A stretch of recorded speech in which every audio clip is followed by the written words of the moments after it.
Jain friend Hindi और pride में आप सभी का स्वागत है। जैसे कि हम यहाँ पे काव्यशास्त्र संबंधी प्रश्नोत्तरी सीरीज लेकर चल रहे हैं और रस संबंधी पीवाईक्यू कर रहे हैं। यहाँ पे देखिए हमें क्वेश्चन करना है यहाँ से, सात्विक अनुभाव नहीं है, रोमांच, बेपथु, स्तंभ, चिंता, बैवड़, इनमें से कौन सा नहीं है सात्विक? तो जो चिंता है, ये चिंता सात्विक अनुभाव नहीं है, बल्कि चिंता संचारी भाव है। सात्विक अनुभाव कोई भी भाव उत्पन्न होने पर जब आश्रय द्वारा, कोई भी भाव मन में उत्पन्न हुआ जब आश्रय द्वारा अनजाने में अनायास बिना कोई यत्न किए, जिसको कहते हैं आयतनज, बिना कोई यत्न किए स्वाभाविक रूप से कोई चेष्टा अथवा क्रिया हो, है ना, बिना ही यत्न किए। सात्विक अनुभाव की संख्या 8 है। स्वेद, स्वेद है, कंपन होने लगा, रोमांच, स्तंभ, स्वरभंग, अश्रु, विवर्णता और प्रलय, ये सभी है। कंपन को ही बेपथु भी कहते हैं, बेपथु यानी कांपने को ही क्या कहते हैं, बेपथु वे। साधारणीकरण के संदर्भ में कहा गया है कि यह वाक्य किसके द्वारा, भावकत्वम साधारणीकरणम, भावकत्वम साधारणीकरणम, भट्टनायक, विश्वनाथ, रुद्र और जगन्नाथ। और कई बार ये क्वेश्चन आया हुआ है, भावकत्वम साधारणीकरणम। तो साधारणीकरण के संदर्भ में ये वाक्य भावकत्वम साधारणीकरणम, ये आचार्य भट्टनायक का है। आचार्य भट्टनायक ने कहा है भावकत्वम साधारणीकरणम। साधारणीकरण की अवधारणा सबसे पहले भट्टनायक ने ही प्रस्तुत की थी। भट्टनायक के अनुसार सहृदय का साधारणीकरण होता है। सहृदय, अच्छा हृदय जो होता है उसका साधारणीकरण होता है। रस के स्वरूप के संबंध में इनमें से कौन सा कथन गलत है? रस वेदांत स्पर्श शून्य है, रस लौकिक आनंद प्रदान करता है, रस ब्रह्मानंद सहोदन है, स्वप्रकाशानंद है।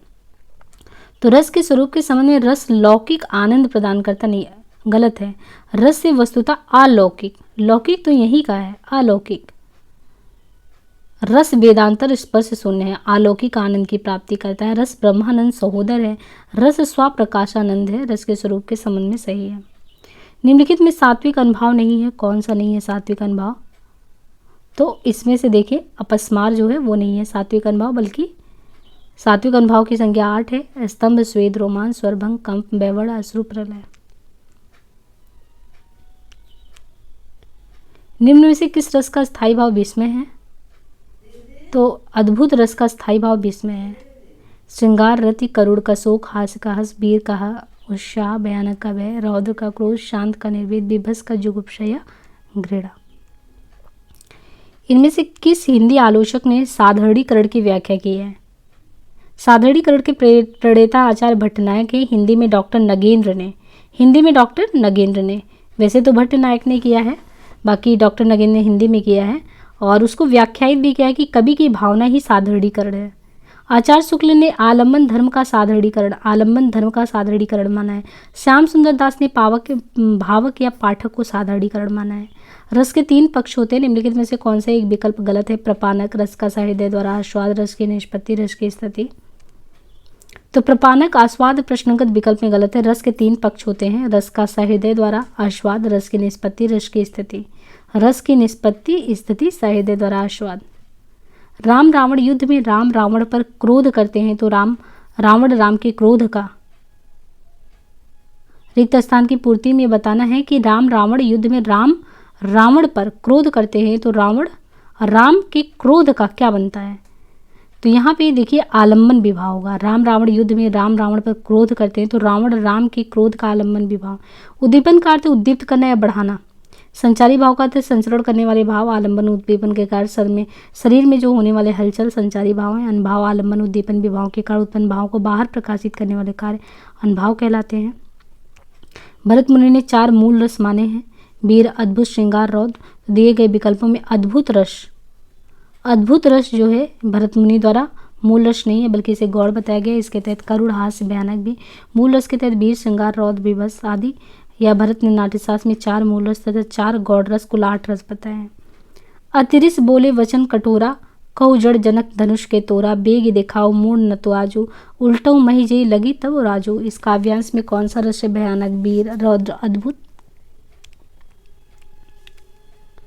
तो उपरोक्त काव्यांश में रौद्र रस है, इसका स्थायी भाव क्रोध है। शत्रु अथवा विरोधी की अनुचित चेष्टा, उनके द्वारा किए गए अनुचित कार्यों से उत्पन्न क्रोध का वर्णन रौद्र में होता है। विभाव, अनुभाव, संचारी, देयोग, दशा, निष्पत्ति के अनुसार रस निष्पत्ति के लिए अगर देखें तो जो है भाव, अस्थाई भाव, विभावन भाव, संचारी भाव के सहयोग से रस की निष्पत्ति होती है। भाव जिसके हृदय में रहते उसे क्या कहते हैं? तो भाव जिसके हृदय में रहते उसे आश्रय कहते हैं। भाव जिसके हृदय में रहता है उसे आश्रय कहते हैं। अस्थाई भाव को जागृत करने वाले कारण को विभाव कहते हैं। विभाव के दो भाव भेद हैं, आलम्बन और उद्दीपन। भाव की प्रबलता में कमी या तेजी लाने वाले साधन को उद्दीपन कहते हैं। पुनः आलम्बन दो प्रकार का होता है, आश्रय एवं विषय।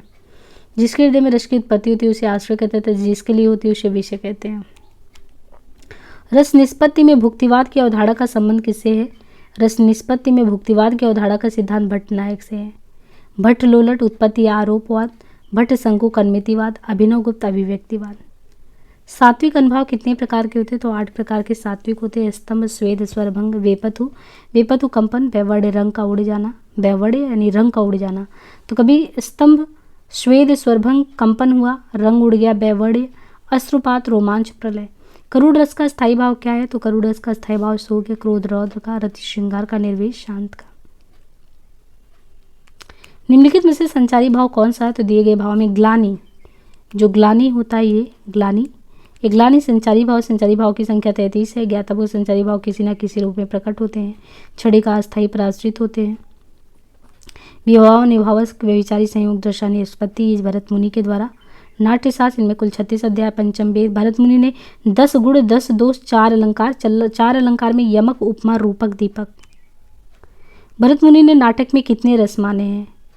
भरत मुनि ने नाटक में कितने रस माने हैं? तो नाटक में भी उन्होंने तो 8 ही माना है। कुल भाव की संख्या 49 मानी है कि भाव जो है 49 हैं। नाटक में 8 रस हैं, 8 अस्थाई भाव, 8 सात्विक है, 33 संचारी है, टोटल मिला के 49। सांख्य दर्शन के आधार पर रस निष्पत्ति की व्याख्या किसने की है? तो सांख्य दर्शन के आधार पर रस निष्पत्ति की व्याख्या भट्ट नायक, अभिनव गुप्त, शंकुक, भट्ट लोलट। तो यहाँ पे सांख्य दर्शन के आधार पर रस निष्पत्ति की व्याख्या भट्ट नायक ने की है। भट्ट नायक ने की है रस निष्पत्ति की व्याख्या।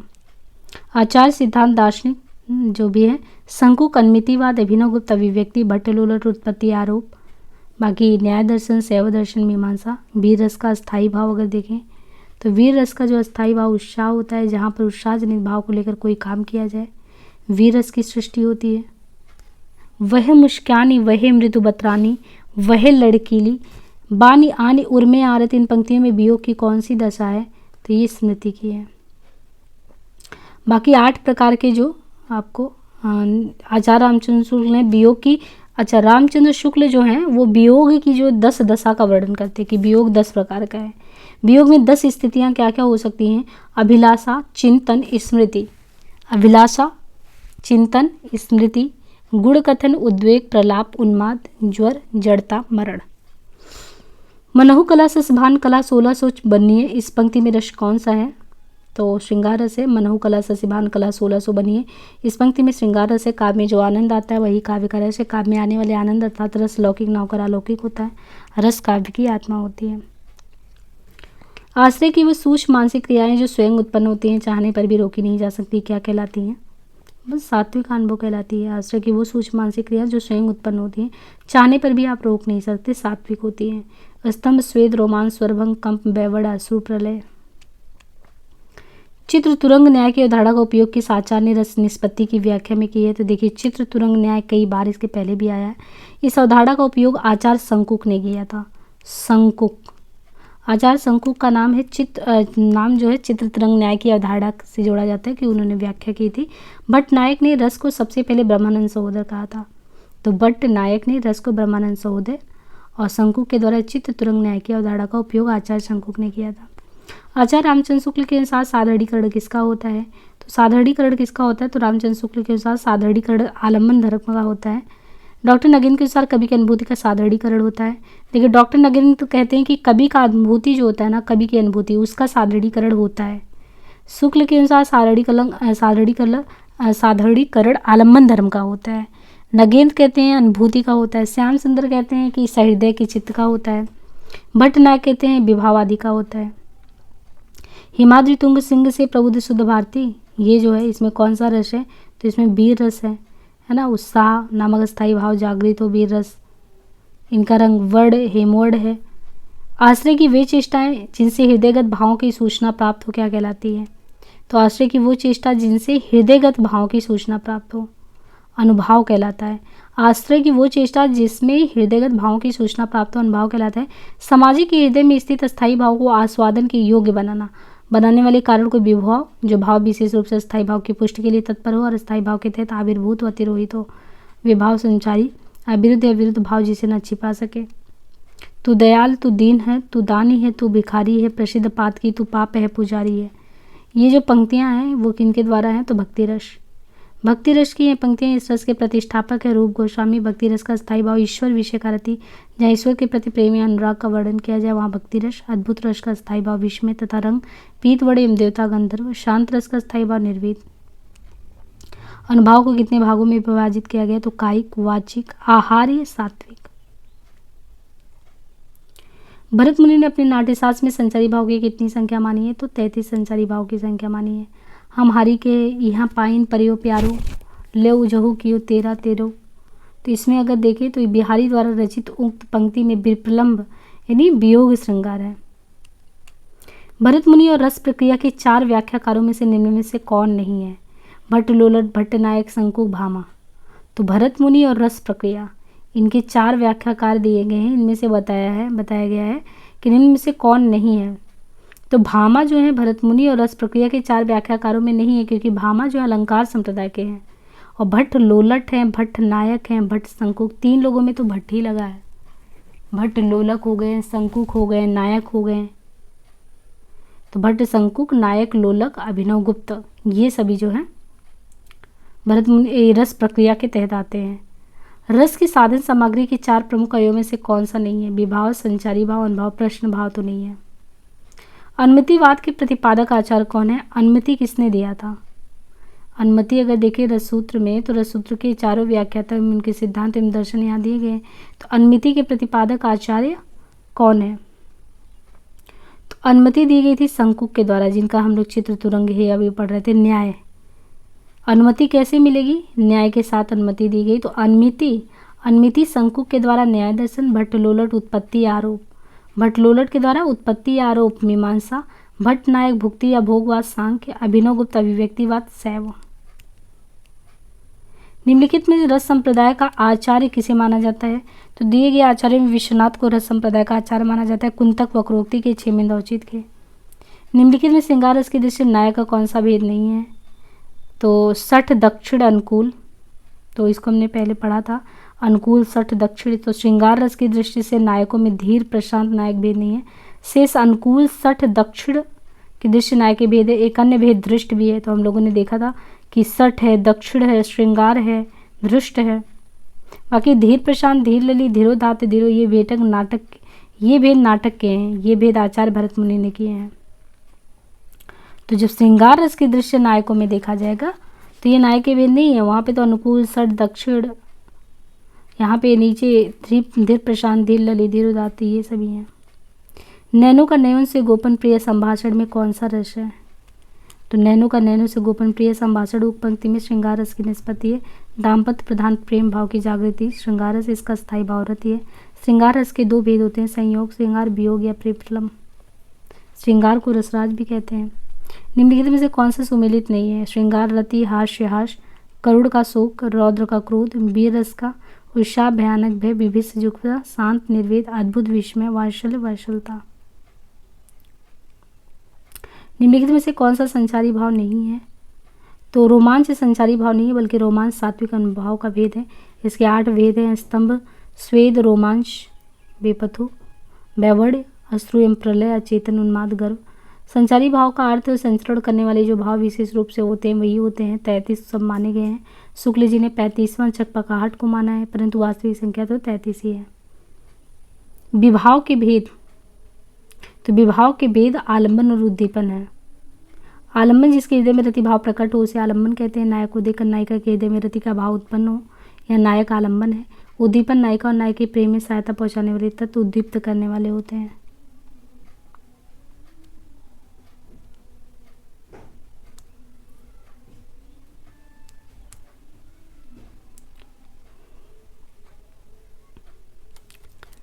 यहाँ पे देखिए कि जो क्वेश्चन है,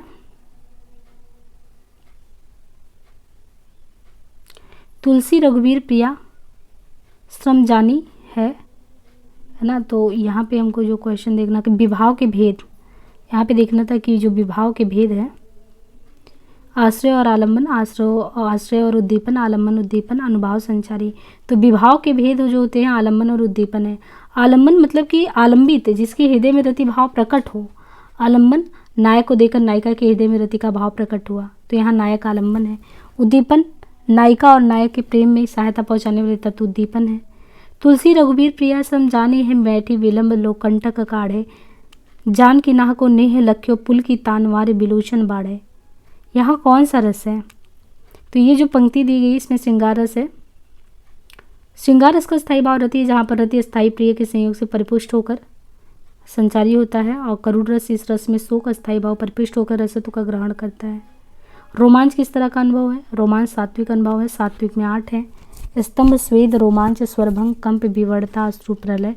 और अनुभाव के जो है कायिक, वाचिक, आहार, ये सात्विक। सूची 1 को 2 से सुमेलित करना है तो अद्भुत का विस्मय, वीर का उत्साह, रौद्र का क्रोध, करुण का शोक। बाकी यहाँ पे दिया निर्दिष्ट सात्विक भावों को आपको कौन सा समूह सही है। तो भरत द्वारा निर्दिष्ट सामूहिक जो है बेपतु, बैवड़, अश्रु, रोमांच, स्तंभ, सत्व के योग से उत्पन्न कायिक चेष्टाएं। बाकी 8 माने गए स्तंभ, स्वेद, रोमांच, सरभंग, बेपतु, बैवड़, अश्रु और प्रलय। सहृदय के हृदय में स्थित भावों को आस्वादन योग बनाने वाले उपादानों को क्या कहते हैं? तो इस सहृदय के हृदय में स्थित भावों को आस्वादन योग्य बनाने वाले उपादान रस के 4: विभाव, अनुभाव, व्यभिचारी, स्थायी। विभाव के 2 भेद है, आलम्बन, उद्दीपन। आलम्बन जिस वस्तु या व्यक्ति के कारण स्थायी भाव जागृत हो आलम्बन होता है। उद्दीपन स्थायी भाव को उद्दीप्त करने वाले। अनुभाव, आलम्बन और उद्दीपन विभाव के कारण उत्पन्न भाव को व्यभिचारी या संचारी अस्थायी भाव मानव हृदय में जो है उत्पन्न हो। आलम्बन और उद्दीपन विभाव के कारण उत्पन्न भाव को क्या कहते हैं? तो आलम्बन और उद्दीपन जो विभाव इसके कारण उत्पन्न भाव को बाहर प्रकाशित करने वाले कार्यों को अनुभाव कहते हैं। 2 भेद होते हैं, कायिक और सात्विक।